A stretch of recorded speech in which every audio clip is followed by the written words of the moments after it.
ewe ma engaze ngadinwa yabo le ndaba kangizwa ngakayizwa impela like angifuna nokuyizwa ukuthi utheni exactly the fact that homophobic yanginyanyisa nginyanyiswa ukuthi iningi labantu bengibazi ebengitshela ukuthi mina nabo siyazwana yabo even with nail tech yami ugele bengimkhonzeni wasemlazi kwayena ubhizi usupportana nongizwe ngibablocke bonke ma engiphumile kubona nina nezinja nama double standards nanokuthi lo girl lo wenzi buyena ongicela even more cause yena une business ma and business lenze ngeke ukuthi akanama client agay uchaza ukuthini mawukuthi yena uma kanye nongizwe kuyona yonke lento lena njani guys niyanyasichaphela nina and nizosibulalisa msunyeni nizosibulalisa sifelana ubutabane bethu asibulalile umuntu asidlengulile umuntu asenzile ini kumuntu nisibulalela ubuthina nyasisanganela nina futhi akunankinga mawukuthi umlungu ugqoka ibhesha akunankinga indiyama ligqoka ibhesha akunankinga mawukuthi olunye uhlanga ligqoka ibhesha but sekuzobe inkinga mawukuthi umuntu omnyama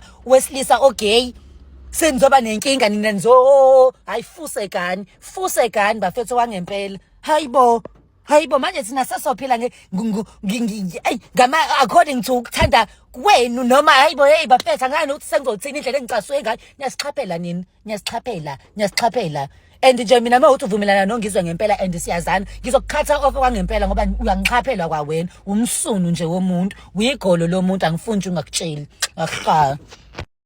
Hello Mzansi, welcome to Mgosi waseMzansi. Member ye-LGBTQ community u-Aliyah uthi uva buhlungu kakhulu uphoxekile futhi ngokuthi labantu lebekacabanga ukuthi bamkhonzile, labantu bekacabanga ukuthi bayamthanda naye uyabathanza naye ubakhonzile, bamjikele ngemva kwenkulumo angizwe emchuni ukuthi Titabane ishidi indaba yato nangokuthi Titabane i-wrong lenzabe yokuthi tigqoke imvunulo yezulu. Titabane vele nje kumele tihambelana eSouth Africa madoda kanjani lalana udwana. Uthi uvakalisa kuphoqeka lokukhulu kakhulu ngokuthi kahle kahle bantu bamamenemene becabanga ukuthi bamthanza, becabanga ukuthi bam-appreciate bamamkelile, but uthi bantu abaningi bekavana nabo ubonile basupporta ungizwe mchunu. Uthi ngisho ne-nail tech yakhe umuntu amazipho umbone sekavumelana nangizwe mchunu ukuthi ngizwe mchunu vele ukhuluma liqiniso inkulumo yakhe lela ikhulumele ngeTitabane. Uthi uphoxeke kakhulu abanye abantu labagqika amagay, abantu homophobic uthi njena akavani nabo. Uthi kahle kahle nini nitinja ngoba emehlweni abo nenda ngathi niyabathanza kepha manikhwaqela nibe senibakhuluma kabi. Please do comment what you think below down on the comment section. I'll see you on the next one. I'm signing out. Goodbye.